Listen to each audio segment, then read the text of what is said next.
Showbiz fanatics, Joros Gamboa, abay hindi sinasadya na inamin ang patungkol kay Kathryn at Alden. Ang lahat ng yan. But before that, if you haven't subscribed yet to my YouTube channel, please don't forget to like, share, and subscribe at hit mo na rin ang notification bell for more showbiz updates. Bago tayo magpatuloy sa ating updates for today's video, nais ko po muna of course magpasalamat sa lahat ng mga legit viewers, subscribers at ang lahat ng mga legit na nagmamahal at sumusubaybay sa lahat ng ating mga updates. Maraming salamat po. So, kahapon po sobrang daming ganap ni Mr. Alden Richards, pero tahimik lang naman si Miss Kathryn, no?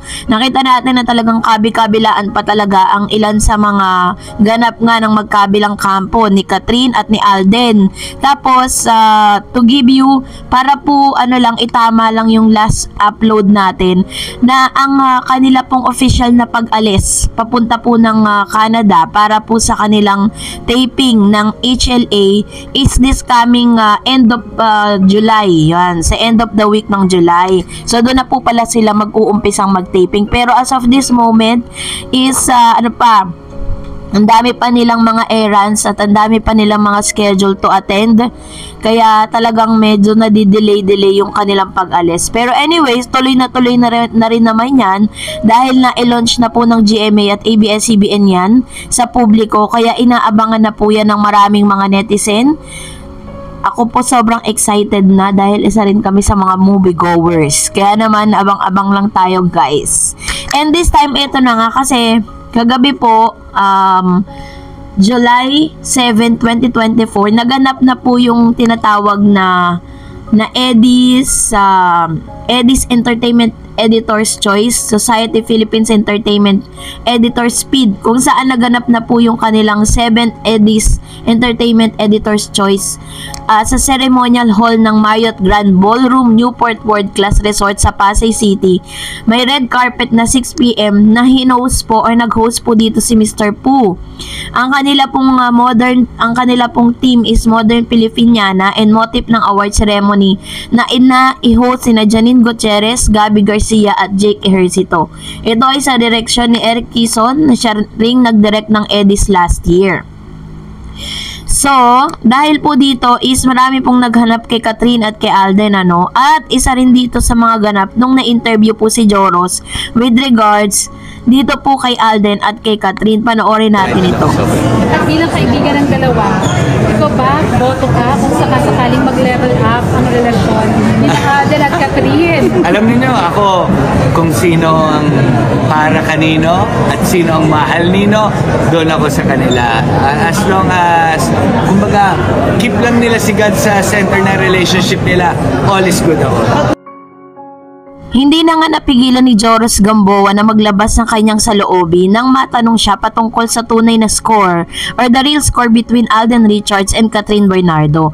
If you're going to read between the lines, sinabi ni Mr. Joros Gamboa, hindi niya tahasang inamin na talagang into relationship na nga si Alden at si Kathryn.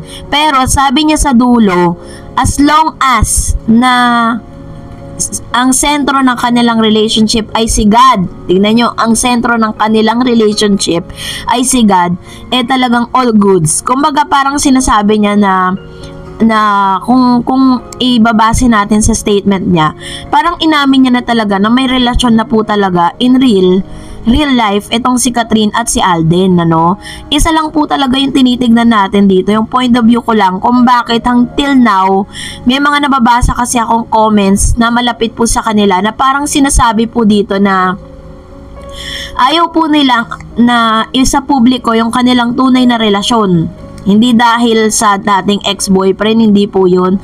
Kung hindi, ayaw po kasi nila na magmukhang parang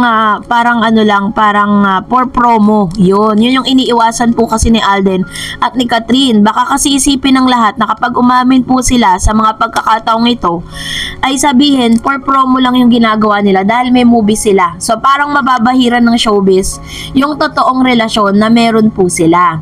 So just the same, 'di ba? At the end of the day, Sila pa rin talaga yung genuine at sincere na makakaamin sa publiko. Kung ayaw naman nila aminin makikita naman natin sa mga galawan po nila yan, sa mga ebidensyang maglalabasan sa social media at sa lahat ng mga ganap nila sa buhay. Kung makikita naman talaga natin na may understanding naman na talaga silang dalawa, maging ang mga kaibigan na close po sa kanila ang nagsasabi. Meron pong may pagkakataon din po na nagkaroon ng blessing nung inopen po ni Miss Catherine Bernardo sa publiko yung kanyang bahay. Nung nakita natin silang dalawa doon, nakita niyo yung galawan nilang dalawa, diba? Na talaga makikita mo na parang meron ng intimacy makikita mo doon. At totoo naman talaga na malaki ang factor ni Mr. Alden Richards sa pag-moving forward at sa healing process na pinagdaanan ni Catherine. Ganun po yun. Kaya naman, let's wait and see, no? Wag naman po natin masyadong parang nagkakaroon kasi ng intriga kapag po may mga ganitong bagay. So, anyways, narito naman ang inyong mga komento. Sabi ni Jane, private lang ang Kat din, ay sa tingin ko friendship pa lang. Kung sila man ni Kat ay okay lang, kung hindi naman ay talagang hindi sila tinadhana. Ganun lang yon. Kahit sinong maging ni Kat or Alden, yon ay kasi single pa rin silang dalawa. Walang umamin sa kanila na mag-on sila. That's why nalilink ang bawat isa sa kanila. Yon, tama naman, 'di ba? Support lang. Sabi naman po ng isa, thank you Dareds for your genuine support and accurate reporting of the recent happening and progress of the activities of Kat din. When I see your updates, I quickly read and tune in to your updates and reports. I am Kat din forever fan and I am loyal subscriber of Dareds. May God continue to bless you to provide the Kat din fans wholesome and truthful ongoing with our idol. Saludo sa iyo, Miss Dareds. Nakakataba naman ng puso tong komento na to, no, kung sino ka man. Kasi hindi nagpapakita yung pangalan niya kapag po binuksan niyo yung YouTube o yun sa comment section. Ito pa ilang.